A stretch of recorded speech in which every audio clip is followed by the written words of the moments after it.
Men bu narsani rasmini ko'rib o'zi hayron bo'layotdim. Nima bo'pti? Miya debdi.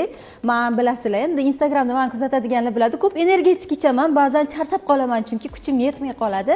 Hozir Dilfuza opa bilan maslahatlashuvdik. Menga kerakli mahsulotlardan bittasi ekan, ya'ni insonga energiya berar ekan. Hech qanaqa zararsiz. Energetiklar bilasizlar, juda ham zarar organizmga.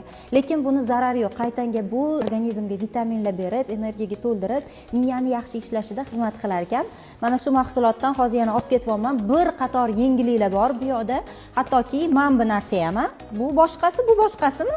Boshqa. Bu qanaqa? Bu tonus, bu energiyani ko'tarib kayfiyat beradi. Anomiyani 2 barobar ishlashini yordam beradi.